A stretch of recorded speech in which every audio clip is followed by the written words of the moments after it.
So yan mga ka-325 natin dyan. It's me again, 325 Viewers Vlog, Dorado Official. So for today's video, pauwi na tayo mga ka-325. Bago pa umulan, ayan, ang dilim-dilim ng kalangitan mga ka-325. So sisibatin na natin to mga ka-325. Baka sibatin pa ng iba. Yeah, ganun pa rin mga ka-325.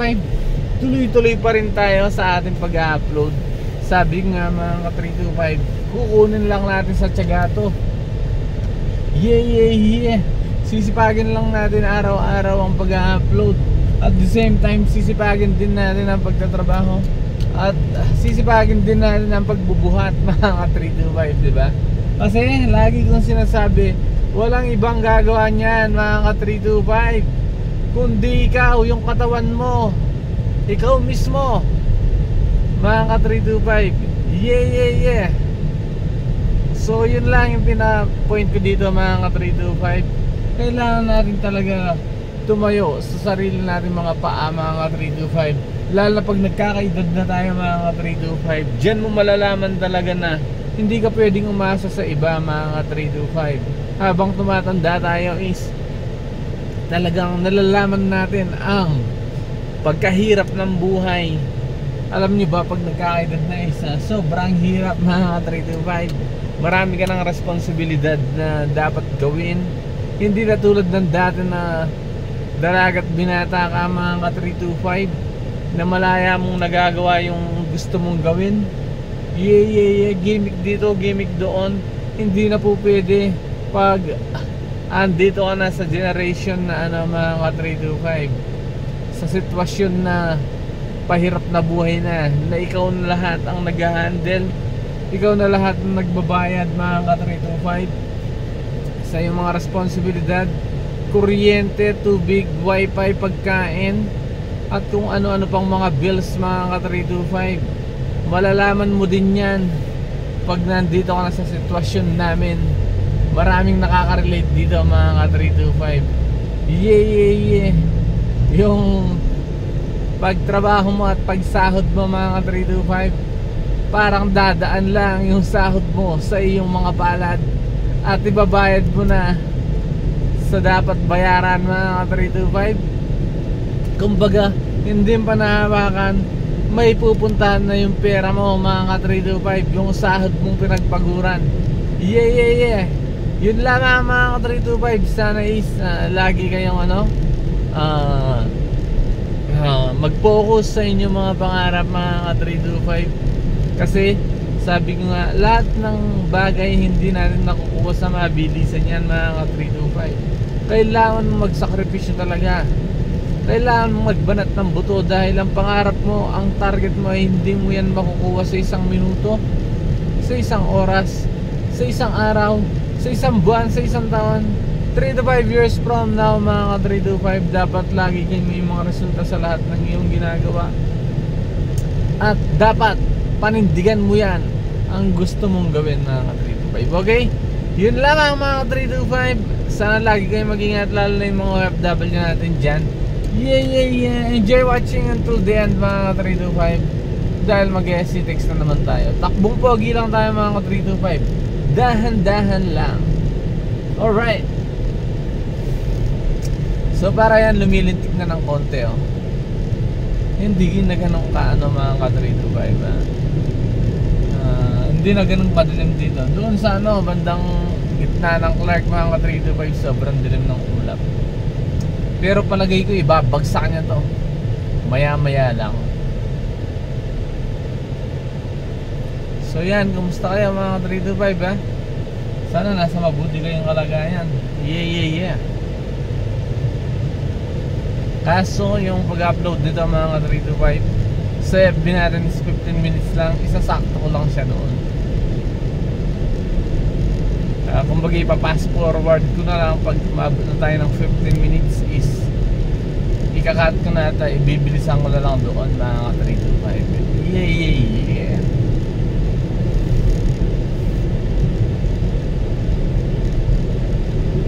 Yun lamang mga ka-325. Enjoy watching. Ayan kumbaga i-feel nyo ang daanan natin, ang kagandahan ng Clark. Ayan yung view niya. Malinis. It's green. Actually may ano, may green city. Maraming puno. Laptop ako.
73 ka pala, pero